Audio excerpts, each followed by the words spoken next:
പിറക്കുവാൻ ഉണ്ണി നീ വായു, ബേഥലേം മഞ്ഞള പോലെ ശാന്തിയും സൗഖ്യവും തായു.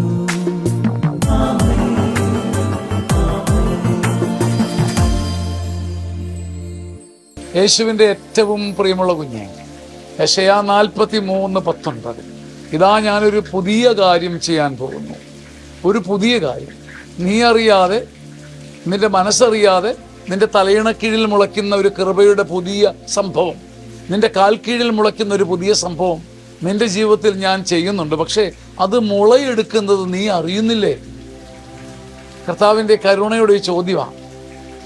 നിന്നെ ഞാൻ അതുപോലെ കരുണയോടുകൂടി ഒരു പുതിയ കാര്യം, പഴയതല്ല, ഇന്നലത്തതല്ല, കെട്ടതല്ല, ചീഞ്ഞതല്ല, ഓർക്കുമ്പോൾ നിനക്ക് തന്നെ നിന്നോട് പരാതി തോന്നുന്നതല്ല, ഒരു പുതിയ കാര്യം, ഒരു പുതിയ അനോയിൻറ്റിങ്, ഒരു പുതുമ, ഒരു പുതുക്കം നിനക്ക് ഞാൻ തരുന്നുണ്ട്.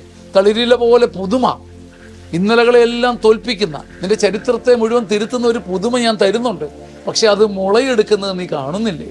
നീ അറിയുന്നില്ലേ? അതാണ് ഭാരം, അതാണ് പാപം. ഞാൻ തരാത്തതല്ല കുഞ്ഞെ, നിന്റെ കയ്യെത്തും ദൂരത്ത് ഒരു പുതുമ, അല്ല ഇന്നലകളെ മുഴുവൻ തിരുത്തുന്ന, നിന്റെ ജീവിതം മുഴുവൻ മാറ്റിമറിക്കുന്ന ഒരു പുതിയ കാര്യം ഞാൻ ചെയ്യുന്നുണ്ട്. പക്ഷെ അത് മുളയെടുക്കുന്നുണ്ടെന്ന് നീ അറിയുന്നില്ല. അതാണ് തെറ്റ്.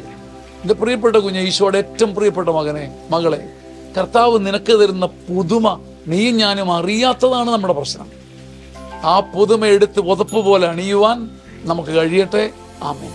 കാണാൻ കൊതിയായി ഉണ്ണിയേ വരാരീരോ, മുത്താൻ കൊതിയായി തങ്കമേ നീ ചങ്കിൽ ചായു, ലാളിക്കാൻ കൊതിയായി നിന്നെ ഓമനിക്കാൻ കൊതിയായി, കണ്ടു നിൽക്കാൻ കൊതിയായി നിന്നെയും അവയ്ക്കാൻ കൊതിയായി.